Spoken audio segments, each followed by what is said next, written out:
మీరు దయించండి, కరుణగల రాజా, జీవాధిపతి, స్తోత్రములైన తండ్రి, నీ కృపలో నీ దయలో నీ కనికరములు వర్ధిల్లునట్లు దేవదేవా నిరంజన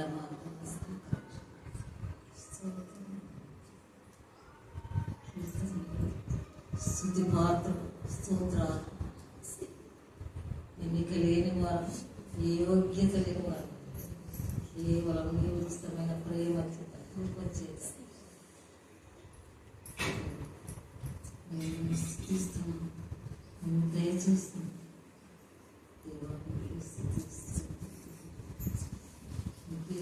స్తోత్రం స్తోత్రం స్తోత్రం. నేనైతే యోగ్యత లేని వారు, కేవలం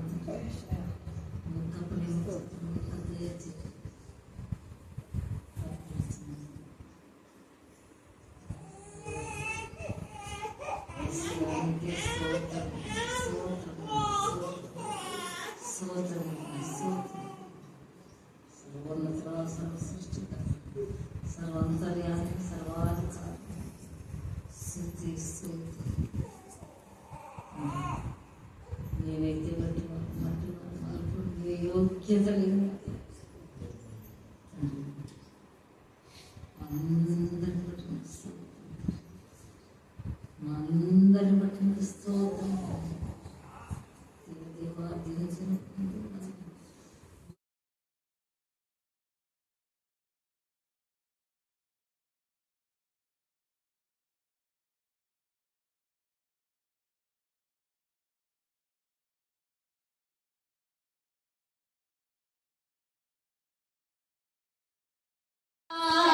కాశీనాడయా చంటి పాపన మోసినట్టు మోసినాడయా, చేతి నీడలో దాచినాడయా, తోడుగా ముందరే నడిచినావయా, పోషించినావయా, బలపరచినావయా, భయము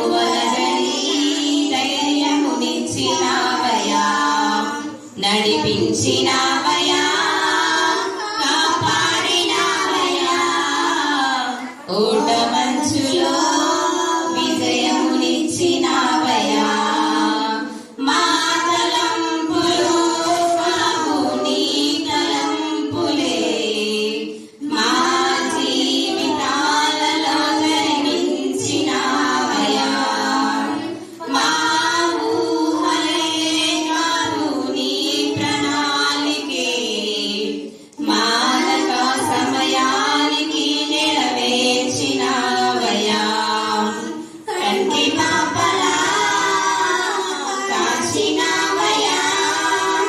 చంటి పాపను మోసినట్టు మోసినావయా, ఎన్నో ఏలుగా ఎదురు చూసాముగా, ఆశలే అడి ఆశలవ్వగా సోలిపోయాముగా, దారే కానలా ఆగిపోయాముగా, అంధకారమే అలుముకోగా అలసిపోయాముగా, అనుదినమునా నీ మాటలే ఆచరించి నడిపించగా, అనగారిన మా ఆశలన్నీ చిగురింపచేసెగా, ప్రతి క్షణమునా నీ సన్నిధే ధైర్యపరచి బలపరచెగా, చిచికిన మా జీవితాలను వెలిగింపచేసెగా, కన్నీరు తుడచినావు, నాట్యముగా మార్చినావు, ఎనలేని ప్రేమ మా పైన చూపి కంటి పాపలా కాచినావయా,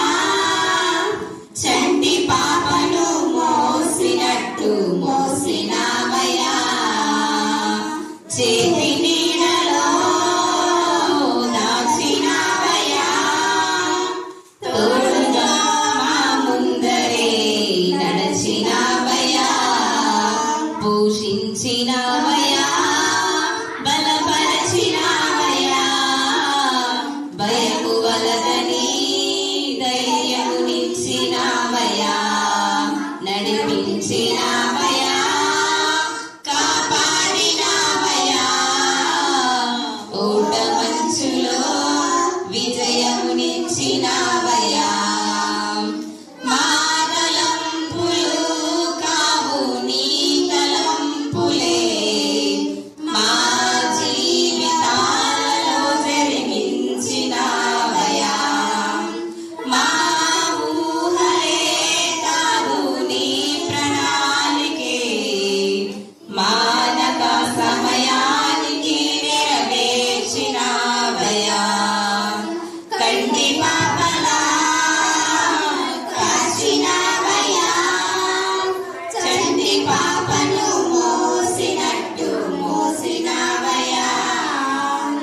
చేతి నీడలో దాచినావయ్యా, తోడుగా మా ముందరే నడిచినావయ్యా. ఊహించు వాటి కంటే ఎంతో అధికముగా హెచ్చించినావు దేవా నీ ప్రేమ మధురము. ఏ మంచి లేని మాకు మా మంచి కాపరై దీవించినావు దేవా నీ ప్రేమ మరువము. హీనులం బలహీనులం నిలువలేక పడిపోయినా లేవనెత్తి బండపై నిలబెట్టినావుగా. చీటికి మాటి మాటికి మా నమ్మకమే కోల్పోయినా అడుగడుగునా నీ నమ్మకత్వమును కనబరచినావుగా. పోగొట్టుకున్నదంతా రెట్టింపు చేసినావు, నీ గొప్ప ప్రేమ మా పైన చూపి కంటి పాపలా కాచినావయ్యా. చంటి పాపను మోసినట్టు మోసినావయ్యా. చేతి నీడలో దాచినావయ్యా, తోడుగా మా ముందరే నడిచినావయ్యా.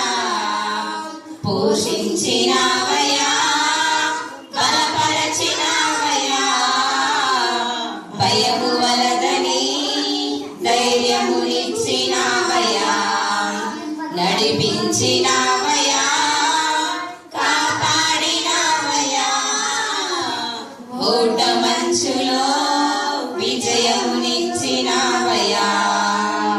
మా తలంపులు కావు నీ తలంపులే, మా జీవితాలలో జరిగించినావయ్యా. మా ఊహలే కాదు నీ ప్రణాళికే, మానక సమయానికి నెరవేర్చినావయ్యా. కంటి పాపలా కాచినావయ్యా, చంటి పాపను మోసినట్టు మోసినావయ్యా. చేతి నీడలో దాచినావయ్యా, తోడుగా మా ముందరే నడిచినావయ్యా. యోహాను సువార్త 19వ అధ్యాయము 1 నుంచి 14 వచనములు చదువుకుందాం. అప్పుడు పిలాతు యేసును పట్టుకొని ఆయనను కొరడాలతో కొట్టించెను.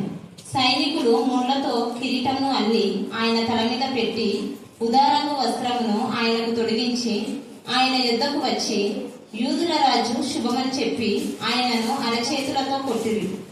పిలాతు మరలా వెలుపలికి వచ్చి, ఇదిగో ఈయన యందు ఏ దోషమును నాకు కనబడలేదని మీకు తెలియనట్లు ఈయనను మీ యొద్దకు వెలుపలికి తీసుకొని వచ్చి ఉన్నానని వారితో అనెను. ఆ ముళ్ళ కిరీటమును ఉదారంగు వస్త్రమును ధరించిన వాడై యేసు వెలుపలికి రాగా పిలాతు, ఇదిగో ఈ మనుష్యుడు అని వారితో చెప్పెను.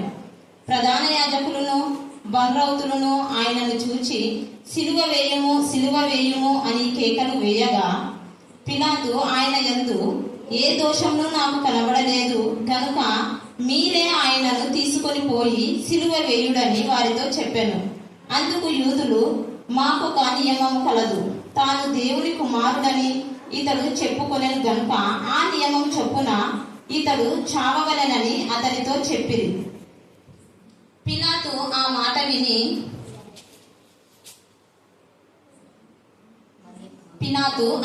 విని మరి ఎక్కువగా భయపడి తిరిగి అధికార మందిరంలో ప్రవేశించి నీవెక్కడ నుండి వచ్చితివని యేసును అడిగెను. అయితే యేసు అతనికి ఏ ఉత్తరము ఇయ్యలేదు. గనుక పిలాతు, నాతో మాట్లాడవా? నిన్ను విడుదల చేయుటకు నాకు అధికారం కలదనియు నిన్ను సిలువ వేయుటకు నాకు అధికారం కలదనియు నీ వెరుగవా అని ఆయనతో అనెను. అందుకు యేసు, పైనుండి నీకు ఇయ్యబడి ఉంటినే తప్ప నా మీద నీకు ఏ అధికారము ఉండదు. అందుచేత నన్ను నీకు అప్పగించిన వానికి ఎక్కువ పాపం కలదనెను. ఈ మాటను బట్టి పిలాతు ఆయనను విడుదల చేయుటకు యత్నం చేశాను గాని యూదులు, నీవు ఇతని విడుదల చేసితివా? కైసరుకు స్నేహితుడవు కావు. తాను రాజునని చెప్పుకొను ప్రతి వాడును కైసరుకు విరోధముగా మాట్లాడుచున్న వాడే అని కేకలు వేసిరి. పిలాతు ఈ మాటలు విని యేసును బయటకు తీసుకొని వచ్చి రాళ్లు పరిచిన స్థలమందు న్యాయపీఠం మీద కూర్చుండెను. హెబ్రీ భాషలో ఈ స్థలమునకు గబ్బతా అని పేరు. ఆ దినము పస్కాను సిద్ధపరచు దినము. అప్పుడు ఉదయము 6 గంటలు కావచ్చెను. అతడు, ఇదిగో మీ రాజు అని యూదులతో చెప్పగా దేవుడు పరిశుద్ధ వాక్యమును దీవించి ఆశీర్వదించునుగాక. సుధాకరు మీరు నడిపించారు. శశి సుధాకరు కలకత్తాలో ఉన్నప్పుడు కూడా అద్భుత రీతిగా నేను నమ్మకం ఉంచి నా ప్రభావం కరుణాపీఠంలో గురించి చేయించిన ప్రతి ప్రార్థన మీరు ఆలకించి పిల్లలు యెహోవా చేత ఉపదేశం పొందేవారిగా చేస్తానని సెలవిచ్చి వారి కుమార్తెను యెహోవా చేత ఉపదేశం పొందేదానిగా చేసి ప్రజెంట్గా మీరు ఇచ్చిన వాగ్దానం మేరకు నా ప్రభా వారి ఫారిన్ కంట్రీస్ లో మహిమకరంగా దేవా డల్ హౌస్ కానివ్వండి అనేక ప్రాంతంలో దేవ వారు సంచరించడానికి మీ కృపాసాము దయచేసినందుకు మేము స్తుతిస్తున్నాం. వారు వెళ్ళి ప్రతి ప్రదేశంలో నేను మహిపరిచి నీకు సాక్షిగా నీ నామం అక్కడ గలపరిచిన విధానం బట్టి మేము స్తుతిస్తున్నాం.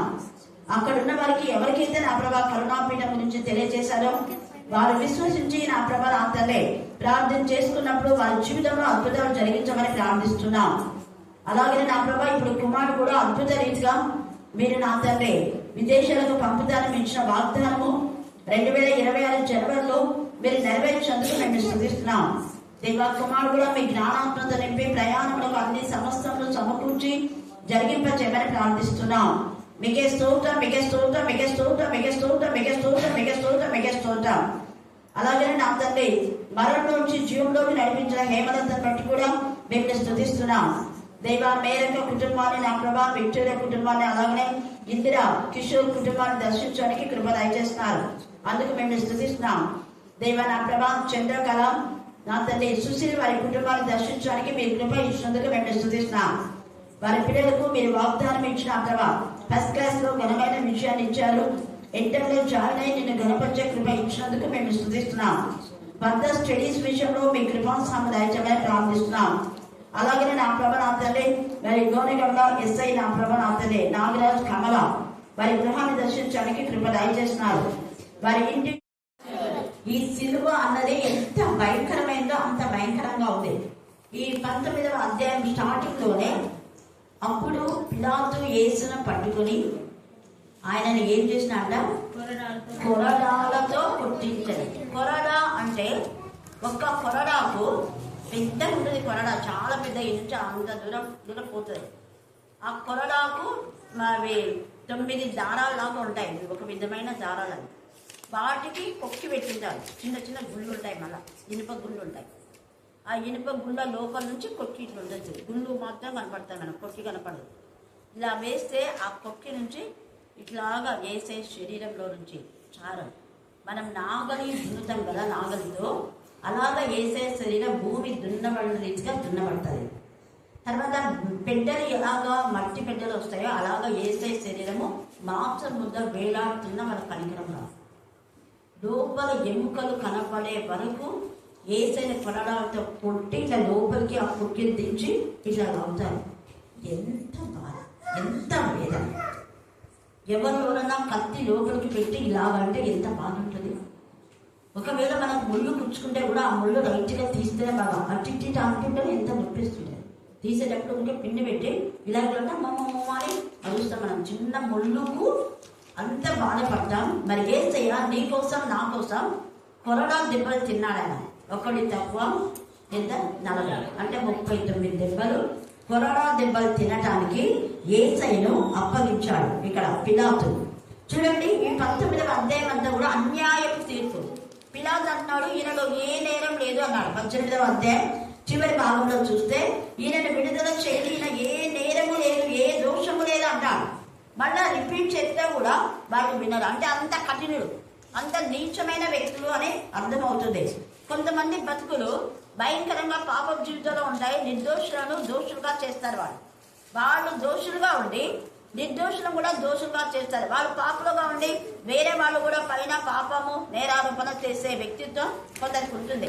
వాళ్ళనే కఠినులు అంటారు, వాళ్ళనే దుష్టులు అంటారు, వాళ్ళనే దుర్మార్గులు అంటారు, వాళ్ళనే నీచులు అంటారు, వాళ్ళనే బలత్కారులు అంటారు, వాళ్ళనే భ్రష్టులు అంటారు. అందుకే వాళ్ళు భ్రష్టత్వానికి దేవుడు అప్పగించినప్పుడు వాళ్ళని మార్పు అనేది రాదు. హేరోదు అంతమంది చంటి పిల్లలు కదా, 2 సంవత్సరాల పిల్లలు ఎందుకు చంపాలి అని అనుకోవాలి.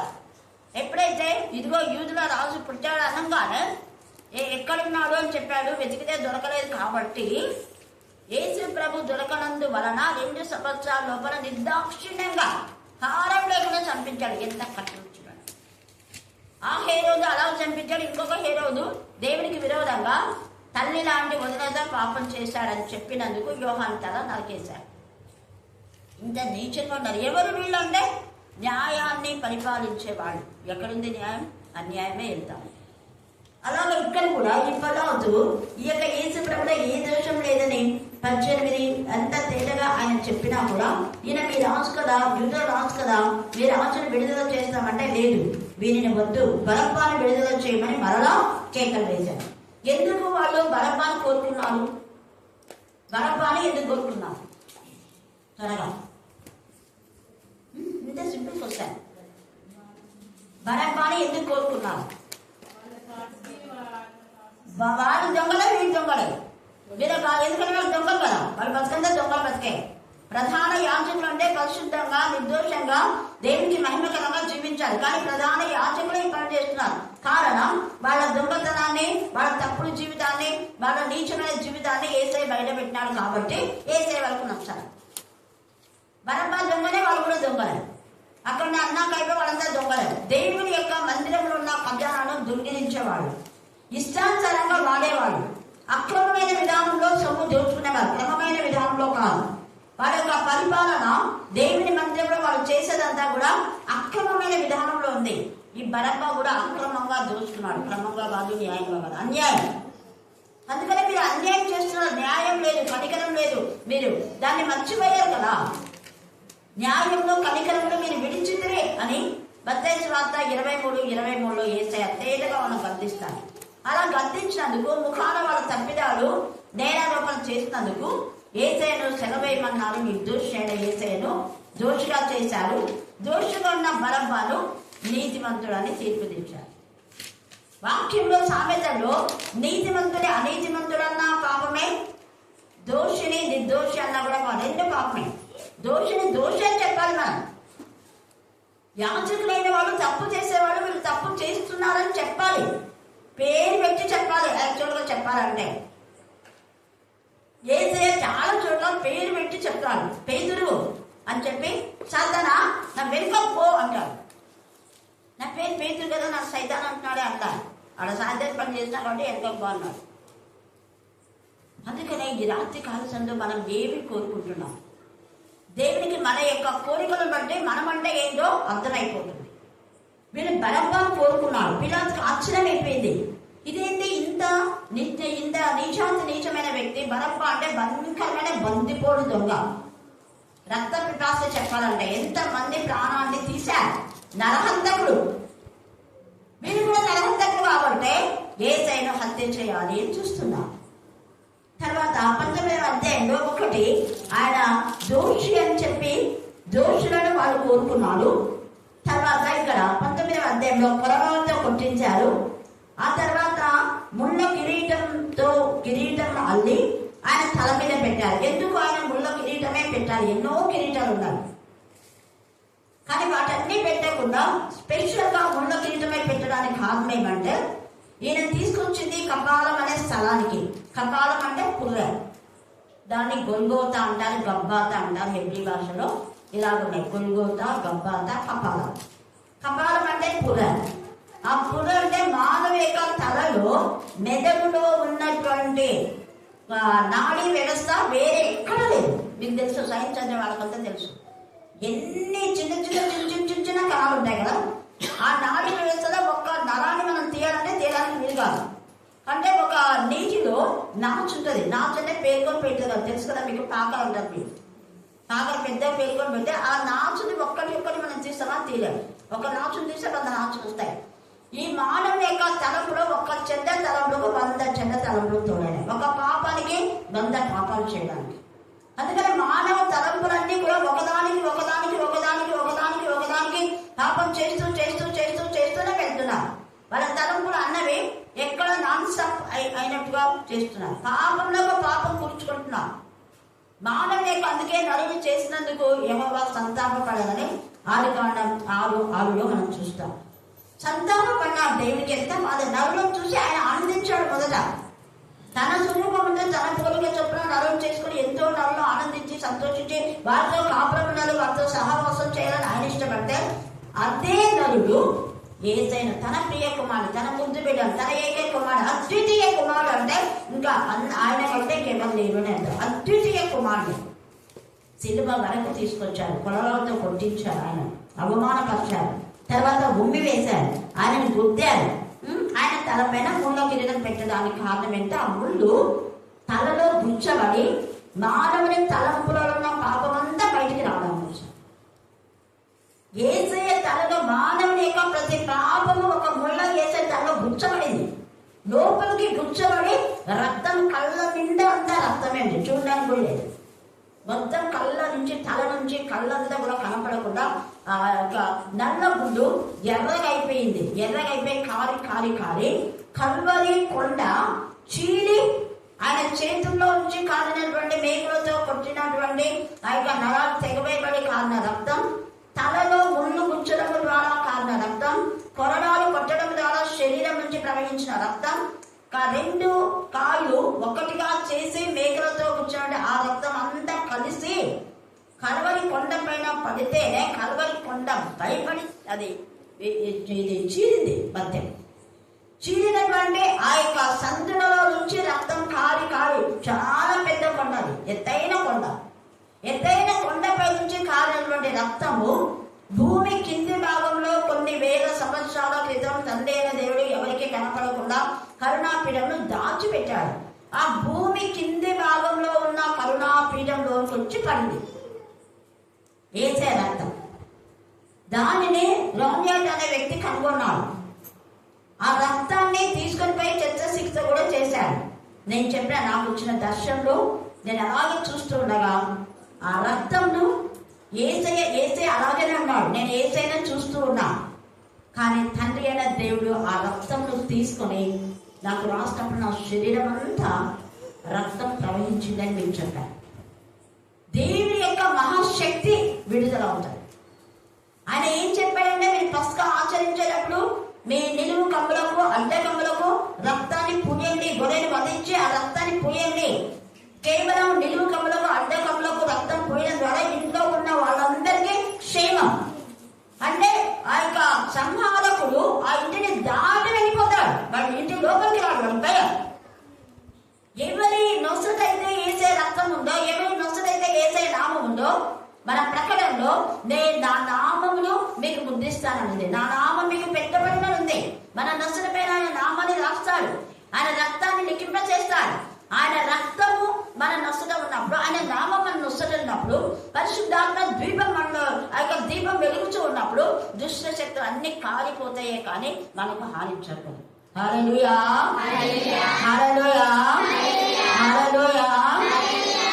అందుకే యేసయ్య రక్తంలో ఎంత విడుదల, విమోచన, రక్షణ, స్వస్థత, ఎవ్రీథింగ్ ఉంది. ఆయన రక్తం విలువైనది. 1000 కొలది వెండి బంగారం నాణ్యుడు కంటే నీకు ఇచ్చిన ధర్మశాస్త్రము శ్రేష్టమైనది. ధర్మశాస్త్రం అంటే వాక్యమే.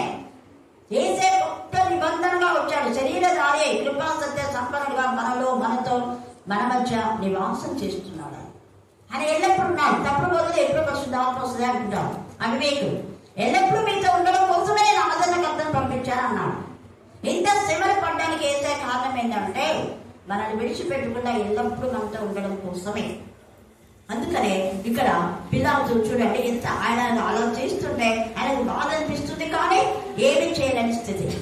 కొంతమంది నిర్దాక్షిణ్యంగా మన పైన నేరారోపణ చేసినప్పుడు మిగతా వాళ్ళకు ఇది తప్పని తెలుసు, వాళ్ళు బాధపడుతుంటారు, వాళ్ళు ఏడుస్తుంటారు, కానీ ఏమీ చేయలేని పరిస్థితి. ఎందుకంటే వీళ్ళు దుర్మార్గులకు దేవుడు సమయం ఇచ్చాడు. అది అపవాది కూడా కొంత సమయం ఇస్తారు.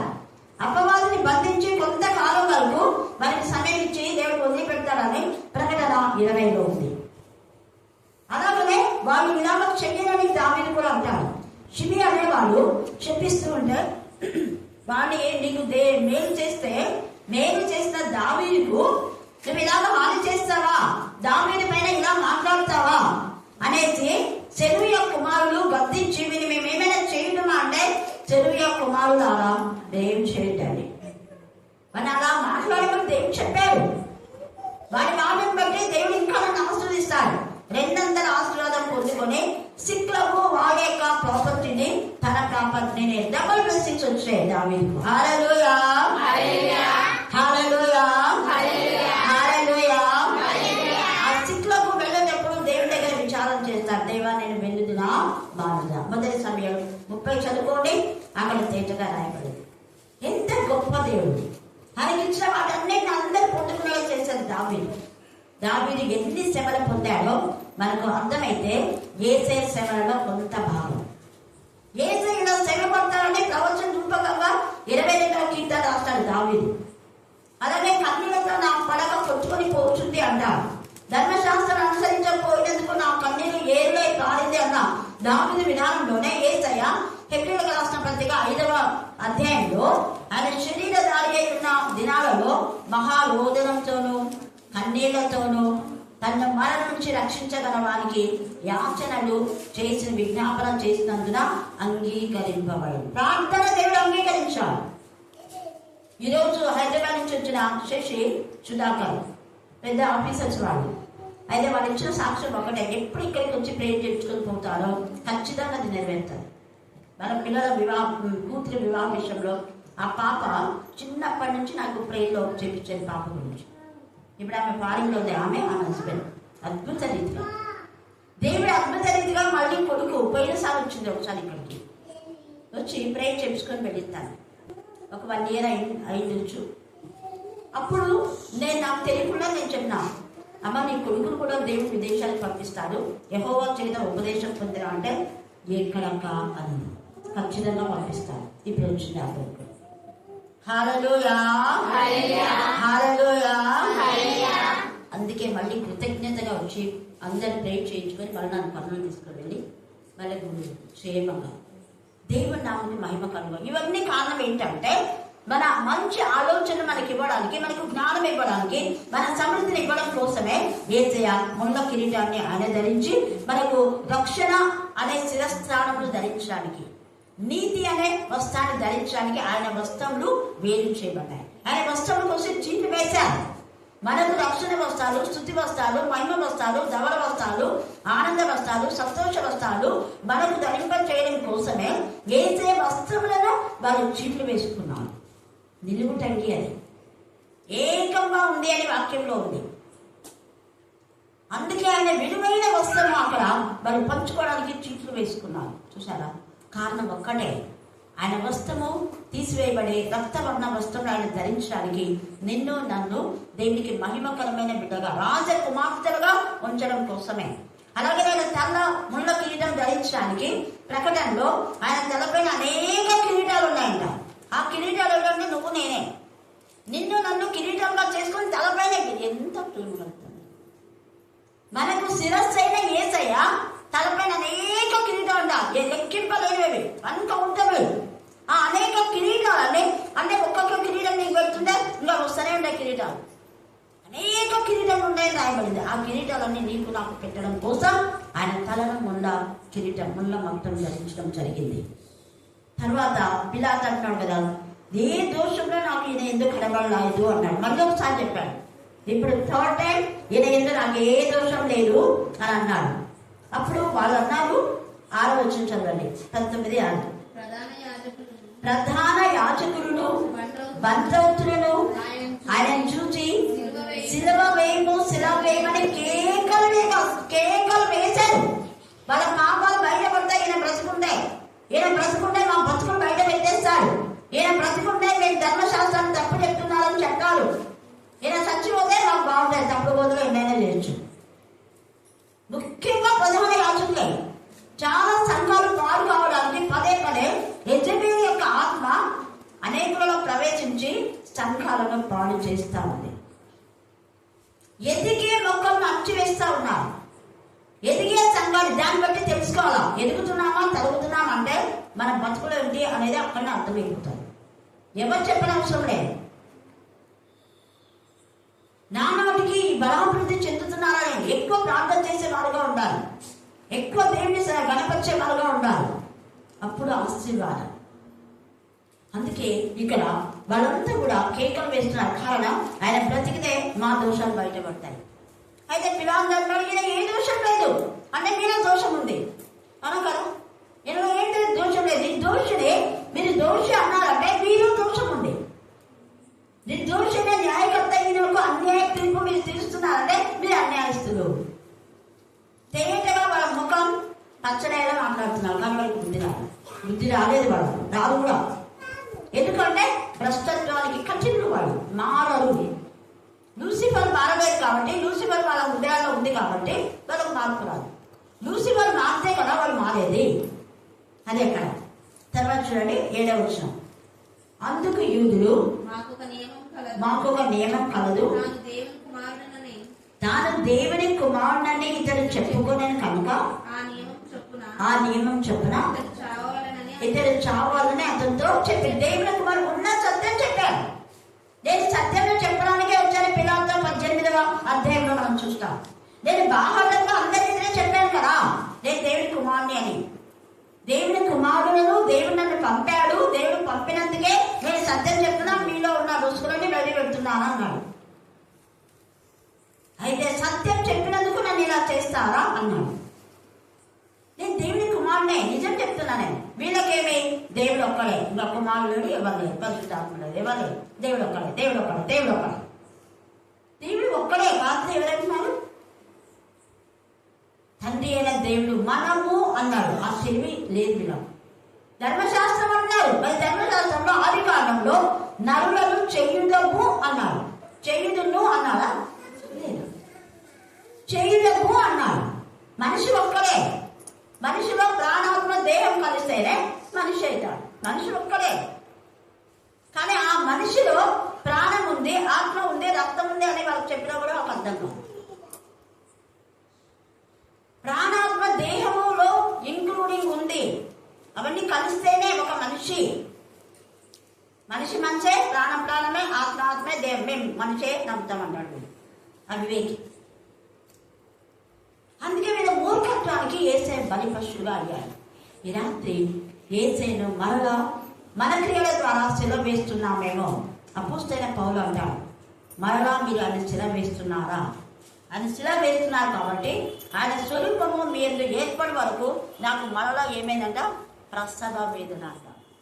ప్రసవ వేదన పడుతున్నా. ఎవరెవరైతే శిలువ వేస్తున్నారో వాళ్ళ కోసం మరలా ఆత్మలో నేను గర్భం ధరించి వాళ్ళ ఆత్మీయంగా జన్మించాలని నేను ఆత్మలో భారం కలుగుతున్నా. ఒక్క జనమును కనడానికి ఒక్కనాటి ప్రసవ వేదన చాలదు. ప్రతిరోజు జనముల కోసం కన్నీరు కాల్చాలా. బాలు నన్ను ఇచ్చన్నారు, వీళ్ళు నన్ను ఇచ్చన్నారు అనేదానికి కాదు. సిగ్గులేదు అంట. నేను అట్లాంటి దాంట్లో కన్నీరు కాస్తే, ఎవరో ఏమో అన్నారు కన్నీరు కాస్తే బగలో ఏడుపులు అంటారు. ఎవరో ఏమని కన్నీరు కాస్తే నువ్వు అసలు రక్షింపబడిన వ్యక్తివే కాదంటాను నేను. రాహేల్ కూడా ఏడ్చింది, లేయ ఏడ్చదా? లేయ ఏడ్చిందే కదా? లేదు. లేయ యొక్క హృదయము యేసే తండ్రి అయిన దేవుడు చూసి యెహోవా ఆమెకు గర్భములు తెరిచెననింది. ఆమె ద్వేషింపబడిన యెహోవా చూశాను. ద్వేషింపబడుతున్నాం కదా. ఎప్పుడు లేయ ఏడ్చినట్టుగా లేదు లేఖనంలో ఉందా? లేదు. కానీ రహేల్ అయితే ఏం చేస్తుంది? విగ్రహాలు తెచ్చుకుంది. వెంట విగ్రహాల దగ్గర రాదు. లేయ కూడా విగ్రహాల దగ్గర రాలేదు. కానీ మళ్ళీ విగ్రహాల జోలికి పోలేదు. రూతు కూడా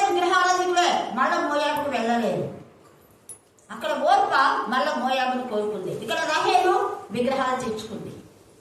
విగ్రహాలు ఆమె హృదయంలో ఉంది, అందుకనే ఏడ్చింది. భర్త కోపన్నాడు. కోపం వచ్చి అంత ప్రేమించిన యాకోబు, ఇక్కడ ఎందుకు ఏడుస్తాను బా, దేవుని దగ్గరికి అడుగు, నన్నేమడుగుతున్నాడు? కోపం అంత ప్రేమించినటువంటి యాకోబుకు కోపం తెప్పించింది రాహేలు. అందుకనే ఆమె పిల్లలు యోసేపు వరకే బ్లెస్సింగ్స్. లేయా పిల్లలకు యూదులు, తర్వాత యాజకులు. హల్లెలూయా, హల్లెలూయా. లేయా యొక్క గర్భవాసం నుంచి వచ్చారు. ఎంత గొప్పది! యోసేపుకి అప్పటికి మాత్రమే ఫలించని కొమ్మ. కాబట్టి విరాంతి కాల సమయమందు మనం పూర్ణ ఆత్మతో, పూర్ణ బలంతో, పూర్ణ శక్తితో తండ్రి అయిన దేవుని మనం సేవించాలి. అందుకే ఇక్కడ పిలాతు ఆ మాట విని మరి ఎక్కువగా భయపడినాడు. చూడండి, బాధపడినాడు కూడా.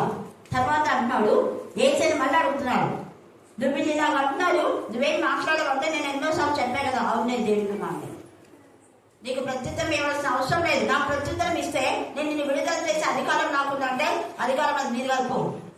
దేవునికి ఇచ్చినాడు, దేవునికి అధికారం ఇచ్చాడు. నీ దగ్గర మరి నేరాలు చేసేవాళ్ళుగా, నేరస్తులుగా దేవుడు నిలబెట్టాడు, నేను నిలబెడతాను అంతే. దేవుని ఇష్టం అది. ఆయనకి ఇష్టమైంది నన్ను బాధ పెట్టాం, ఆయనకి ఇష్టమైంది నేను ఇది భరించాలని. తర్వాత మహిమలో నన్ను నింపబోతాను. తిరిగి పునరుద్ధరణ లేచినప్పుడు వీళ్ళందరికీ చిక్కుపోతారని యేసయ్యకి తెలుసు. 3 రోజులే అపవాది విరగేది, 3 రోజులే అపవాది యొక్క తలప్పుడు 3 రోజులే, 3 క్షణాలు, 3 సంవత్సరాలు అంతే. ఎంత విరమితావు వీరవేగు అని చెప్పి యేసయ్యకి తెలుసు. అందుకనే ఎవడైతే నన్ను అప్పగించాడో వారికి ఏమన్నాడు? ఎక్కువ పాపం, కొంచెం కాదంట. అంటే ఆది కాలం నుంచి ప్రకటన వరకు అందరూ చేసిన పాపాల కంటే ఎక్కువ పాపం. యేసయ్య క్షమించలేదు. మీరు అనుకుంటున్నారేమో ఇస్కరియోతీయుడా ఎందుకు క్షమించలేదు అంటే పరిశుద్ధాత్మ పొందుకొని పాపం చేశారు. వాక్యం తెలిసి చేసిన పాపానికి క్షమాపణ లేదు. తప్పుడు బోధలు వినొద్దండి. దేవుడు ఎన్ని మాత్రమే క్షమిస్తాడు. తెలియక చేసి నువ్వు వేల కోట్ల పాపాలు చేసినా తెలియక చేసినవన్నీ క్షమిస్తాడు. కానీ తెలిసి చేసిన దానికి క్షమాపణ లేదని వాక్యంలోనే ఉంది. పరిశుద్ధాత్మకు వ్యతిరేకంగా చేస్తే ఇక్కడ లేదు, అక్కడ లేదు. ఇక్కడ క్షమాపణ లేదు ఇస్కరియోతీయులకు, పరలోకం కూడా లేడు. వాడు ఉందే నమ్మకమే. యేసయ్య చెప్పాడు, వాడు పుట్టకుంటే బాగుందా? ఉండే వాడు పుట్టాడు కాబట్టి వాడికి శిక్ష తప్పదు, వాడికి ప్రస్తుతంగా అప్పగించేశాను అంటాడు. అందుకే ఇనిమే కూడా వాడి పాపం ఇనుప గడ్డంతో రాయబడి తిప్పి పెట్టబడింది వజ్రముతో. నన్ను అప్పగించే వారికి ఎక్కువ శ్రమ. అందుకే దేవుని పిల్లలను నిర్దాక్ష కారణం లేకుండా, ఇక్కడ యేసయ్య కారణం లేకుండా అప్పగించాడు. దొంగ బ్రతుకును బాగు చేస్తే యేసయ్య, దొంగ జీవితం నుంచి యేసయ్య శిష్యుడుగా అని పిలువబడితే ఇస్కరియోతీయుడా యేసయ్యకు మేలు చేయడం మాని కీడు చేశారు కాబట్టి అతని పాపం పెరిగిపోయింది. పాపం మరి ఎక్కువ పాపం చేసిన వాడైపోయినాడు. అందుకే ఇక్కడ ఈ మాట యేసయ్య మాట్లాడుతూ ఉన్నాడు. ఈ మాటను బట్టి పిలాతు ఆయనను విడుదల చేయటకు యత్నం చేశాను. దీన్ని బట్టి భయపడ్డాను, అమ్మో ఈయనను అప్పగించిన వానికే పాపం ఉంటే మరి ఇంత శిక్ష నేను విధిస్తే ఇంకా నాకెంత పాపం కాదేవా అనుకున్నాను. ఎందుకు ఇస్కరియోతీయుడా కొలడాతో కొట్టరా, మొన్న కిరీటం పెట్టరా, ఉమ్మించరా, ఏం చేయరా, జస్ట్ అప్పగించాడు. ఇంత చిన్న దానికే ఇంత పాపం ఎక్కువ అయితే మరి ఉమ్మించిన వాళ్ళకు, మొల్ల కిరీటం పెట్టిన వాళ్ళకు, కొలడాతో కొట్టిన వాళ్ళకు, శిలవేమని కేకలు వేసిన వాళ్ళకు జరుగుతుంటుంది. ఇక్కడ ఇస్కరియోతీయుడా కూడా శిలవేమని చెప్పలేదు, కేకలు వేయలేదు. కేకలు వేసే గుంపులో లేడు ఇస్కరియోతీయుడా. అప్పుడు అపవాది ఆయనలో ప్రవేశించింది కాబట్టి అతను చేసిన తప్పు ఒకటే, ఈ ప్రధాన యాజకులతో ఫ్రెండ్స్గా ఉండడమే చేసింది. వీళ్ళంతా లేదు, వీళ్ళు ఏం చెప్పినా వినరు. పేదలు, యోహాను, యాకోబు వీళ్ళందరూ కూడా వాళ్ళతోనే కుంభకేద్దాం అనుకున్నారు కానీ వాళ్ళు వినలేదు. ఇతను అక్కడ విన్నాడు. వీళ్ళ వీక్నెస్ దమ్ము. మనలో ఉన్న చిన్న పాపాన్ని టార్గెట్ చేసి మన జీవితాన్ని నాశనం చేయాలంటే మనం జాగ్రత్తగా ఉంటే దేవునికి లోబడి పేతుల్లాగా తప్పు చేసినా ఒప్పుకొని పేతుల్లాగా ఎంత శక్తి పేతులు ఇచ్చాడు యేసయ్య. ఎంత ప్రేమించాడో పేతులు. అందుకే ప్రేమిస్తున్నా ముమ్మాలు అడిగాడు. పేతులు అంటే చాలా ఇష్టం యేసయ్య. ఆ ఒక్క క్షణం తెలియక చేసినాడు కానీ యేసయ్య కూడా పూర్ణ హృదయంతో క్షమించేశాడు కాబట్టి శిష్యులకు లేనటువంటి గొప్ప ఘనత ఇచ్చినాడు పేతులు. ప్రేమ గల యేసయ్య. మనం చేసే ప్రతి మంచి పనిని యేసయ్య ఎంతగానో మనల్ని హత్తుకొని మరి ఆయన హృదయం హత్తుకొని మనల్ని ప్రేమిస్తారు.